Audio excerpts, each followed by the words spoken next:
Hello everyone, welcome to another beautiful winter day. So if you watched my last video where I was flying in a blizzard, you'll know that before my second battery, something shorted out, left out a bunch of smoke, smelled terrible, and somehow still managed to fly for that entire battery. I have no idea how it managed to do that, but when I brought it home and wanted to go fly again a few days later and plugged in a battery, nothing worked. It turned out some little component on my 4-in-1 ESC shorted out and wouldn't work. So I ordered up a new one, and now this weekend I got the new 4-in-1 ESC installed in this guy, and I'm ready to give it another flight. Another new thing I did since last time, I bought a couple of ND filters, so I'm going to test those guys out on my GoPro, an ND16 and an ND8, and see how well they work. So I'm going to do a flight with the ND16, a flight with the ND8, and a flight with nothing. The sun's still pretty bright, and with all this snow outside, I'm pretty sure that it'll work much better with the ND filters on. Anyway, let's give it a shot. Okay, so this is the first flight with the ND16 filter on the GoPro.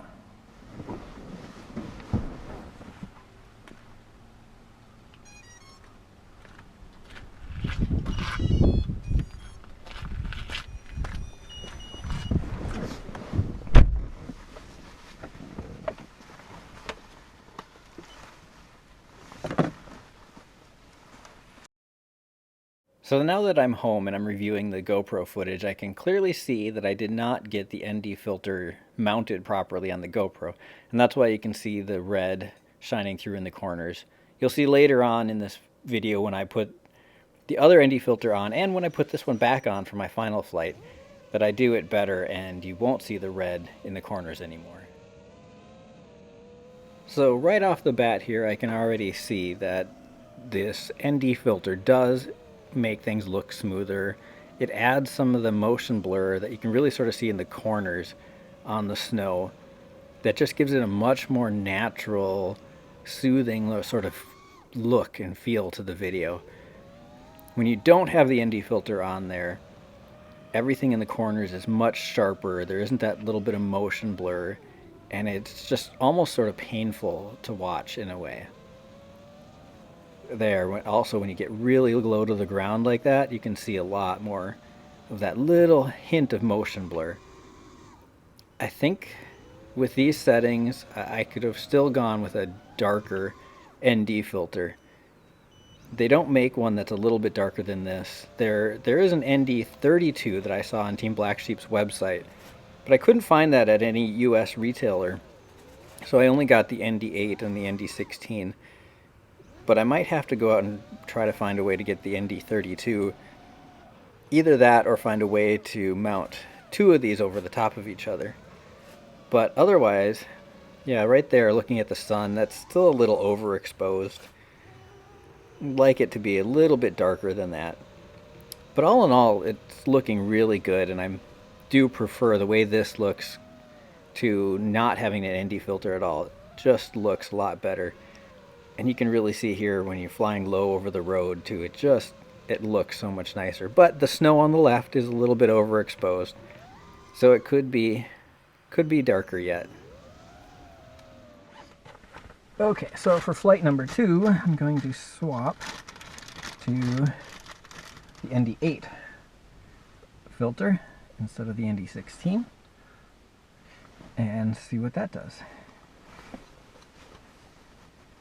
I also have the GoPro set so that it's the shutter speed is, I think, 60 or 1/60, and ISO set at 400, which is the lowest this one can go. Hopefully it's all nice and clean. And time to go take flight number 2.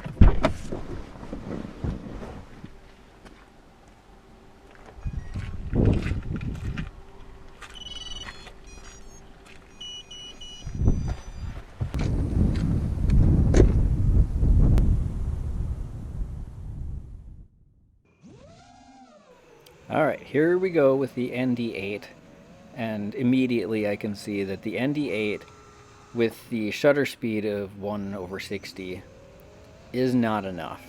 The snow is way overexposed. The sun there in the sky, it's also way overexposed. No amount of color correction or color grading is going to fix that and make it much better.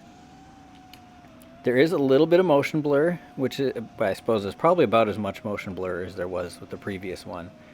But with it overexposed like this, it's just not very usable footage.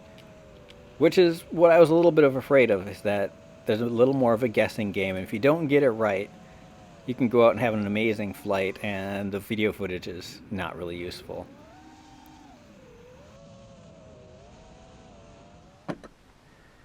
Alright, so for this flight, I have the GoPro set to an auto frame rate, and the ND filter is off. There's no ND filter on the front of the GoPro this time.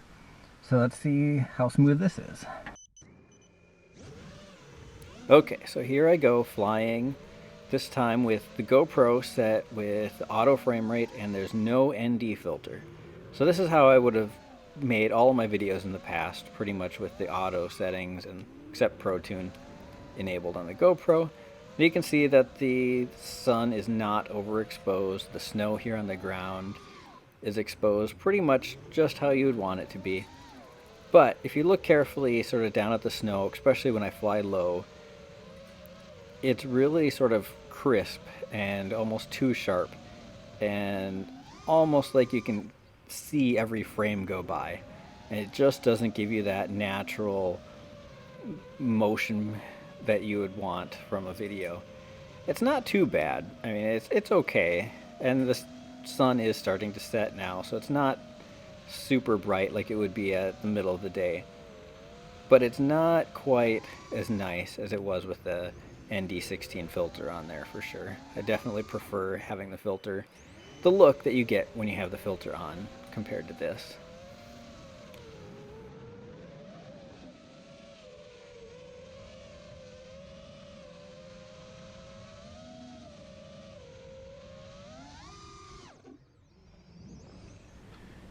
So I've been interested in testing out an ND filter for my GoPro for a really long time. I've watched other YouTube videos and I love the way it makes things look. Everything looks a little bit smoother and more natural.